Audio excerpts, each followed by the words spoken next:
સુરતમાં વેપારી વર્ગ હોય, સાધુ સંતો હોય કે પ્રજાજન હોય,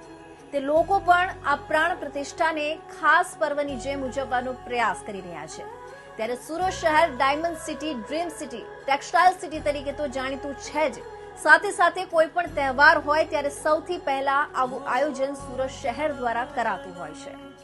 સુરત શહેરમાં ડાયમંડના વેપારીઓ હોય, જ્વેલર્સના વેપારીઓ હોય કે ટેક્સટાઇલના વેપારીઓ હોય, તે તમામ લોકો અયોધ્યા મંદિરમાં રામ ભગવાનની પ્રાણ પ્રતિષ્ઠાને લઈ પોતપોતાની રીતે યોગદાન આપી રહ્યા છે। ક્યાંક કોઈ ભગવાન રામ અને સીતા માટે અહીંથી અયોધ્યા જઈ રહ્યું છે, તો કોઈક તેના માટે સોના ચાંદીના આભૂષણો બનાવી રહ્યા છે, તો કોઈક માં સીતા માટે સાડી બનાવી રહ્યું છે, તો કોઈક લોકો માટે ખેસ અને ટોપી બનાવી રહ્યું છે। પરંતુ સુરત શહેરમાં એક નવા જ પ્રકારનું આયોજન કરવામાં આવી રહ્યું છે, જેમાં માતા સીતાને જ્યારે રાવણ પોતાની લંકામાં લઈ ગયો હતો ત્યારે માતા સીતાએ જે અશોક વૃક્ષ નીચે આશરો લીધો હતો, તે અશોક વૃક્ષના છોડ આશરે 21,000થી વધુ લોકોને આપવાનો નિર્ણય સુરત શહેરમાં વસતા અને પર્યાવરણ પ્રેમી વિરલ દેસાઈ દ્વારા કરવામાં આવી રહ્યું છે। પર્યાવરણ પ્રેમી વિરલ દેસાઈએ જણાવ્યું હતું કે ભગવાન રામનું આગમન હોય અને માતા પિતાને યાદ ન કરાય એવું બને જ નહીં। તે અનુસંધાને માતા સીતાએ જે અશોક વૃક્ષ નીચે આશરો લીધો હતો, તે અશોક વૃક્ષનું મહત્વ એટલું છે કે અને તે કેટલું પવિત્ર છે, તે હેતુથી આગામી 16 જાન્યુઆરીના રોજ અમે 21,000 અશોક વૃક્ષ લોકોને દાનમાં આપવાનું વિચાર્યું છે, જેના માટે અત્યાર સુધી 15થી 16,000 જેટલા લોકોએ રજીસ્ટ્રેશન કરાવ્યું છે અને વધુમાં વધુ લોકો હજી રજીસ્ટ્રેશન કરાવી રહ્યા છે। ત્યારે આ વૃક્ષને અમે નિઃશુલ્ક આપવાના છીએ। અશોક વૃક્ષની માત્રા ગુજરાતમાં બહુ જ ઓછી છે, તેના કારણે અમે કર્ણાટક અને અન્ય રાજ્યોમાં જ્યાં અશોક વૃક્ષના છોડ મળી રહે છે, તે અમે ત્યાંથી મંગાવી અને લોકોને આપીશું। 22 જાન્યુઆરીના રોજ જ્યારે અયોધ્યામાં ભગવાન રામજીની પ્રાણ પ્રતિષ્ઠા થવા જઈ રહી છે, તે અનુસંધાને ઠેર ઠેર જગ્યાએથી તમામ લોકો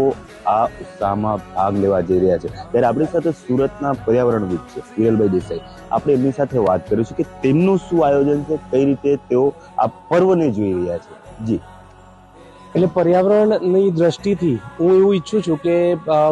વધુને વધુ અવેરનેસ આવે, લોકોને જાગૃતિ આવે અને અમે ખાસ કરીને એના હિસાબે કે અવલૌકિક જે ઝાડ જે છે, જે હમણાં લગીન ભૂલાઈ ગયા છે, જેમ સીતા અશોક છે, એટલે સીતા અશોકનું ઝાડ અમે વિતરણ કરવાના છે। 21,000થી વધુ ઝાડ અમે વિતરણ કરવાના છે, જે મંદિરોમાં ઇન્ડિવિજ્યુઅલ્સ છે, એટલે ખુદ એ લોકો ઘરમાં રોપવા માંગતા હશે અથવા એના નાના નાના વન બનાવવા હોય, તો એ હિસાબે અમે આવી રીતે સીતા અશોકનું વિતરણ કરવા જઈ રહ્યા છે। ખાસ કરીને અમારો મેસેજ એ છે કે જે હમણાં નોન નેટિવ સ્પીસીસ કે એક્ઝોટિક સ્પીસીસ, આપણે નોન નેટિવની વાત કરીએ તો એવા વૃક્ષો કે જે અહીંયાના નથી, આપણા દેશ ભારતમાં અથવા આપણે ગુજરાત કે આપણી આજુબાજુ ધરતીને માફક નથી આવતા, એવા જે વૃક્ષો જે છે કે કોનોકાર્પસ છે કે એની જગ્યાએ ધારો કે સીતા અશોકનું વૃક્ષ આવે છે, તો એના એ વૃક્ષમાં અવલૌકિક રીતના એમાં લખાયું છે કે સમૃદ્ધિ અને શોક નહીં થાય એવું ઝાડ, કે જે સીતા માતા જેની નીચે બેઠા હતા અને અશોક વાટિકામાં હતા અને રાવણ એમને ત્યાં એ કર્યું હતું, એમને વાસ આપ્યો હતો જે વખતે એ થયું હતું, તો એ અશોક વાટિકામાં શોક નહીં થાય એવું ઝાડ, જે ડિપ્રેશન દૂર કરી શકે, હેપીનેસ ઇન્ડેક્સ વધારી શકે, તો આપણા શહેર અને આજુબાજુના વિસ્તારમાં, ગામડાઓમાં જ્યાં જ્યાં જરૂર હશે ત્યાં વૃક્ષનું અમે વિતરણ કરી રહ્યા છે। અને ખાસ કરીને એની જાગૃતિ કે આપણા દેશી જે આપણા ઝાડ છે, જે આપણા પુરાણોમાં, આપણા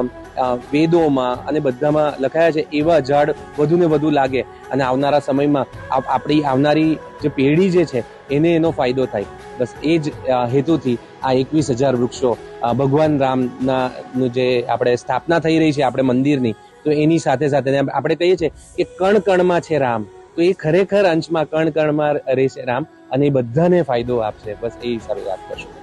આપણી સાથે વિરલભાઈ દેસાઈ જોડાયા હતા પર્યાવરણવિદ, જેમણે જણાવ્યું કે જે રીતે 21,000 વૃક્ષોનું તેઓ દાન આપવા જઈ રહ્યા છે, વહેલી તકે લોકો રજીસ્ટ્રેશન કરાવી રહ્યા છે, ગણતરીના દિવસો બાકી છે, આ રજીસ્ટ્રેશનને લઈને 15,000થી વધુ વૃક્ષોનું રજીસ્ટ્રેશન થઈ ગયું। તો ક્યાંક ને ક્યાંક અયોધ્યામાં જ્યારે આ એક પર્વ તરીકે સમગ્ર દેશમાં ઉજવાશે, તો તમામ લોકો તેના સહભાગી થશે અને પોતપોતાની રીતે તેમાં તેઓ કાર્ય કરી રહ્યા છે કે વધુથી વધુ આ જે મંદિર છે, જે આપણા ભગવાન છે, તે વિશ્વમાં એમની ગણના થાય અને તમામ વસ્તુઓને લઈને તમામ લોકો હાલ કાર્ય કરી રહ્યા છે।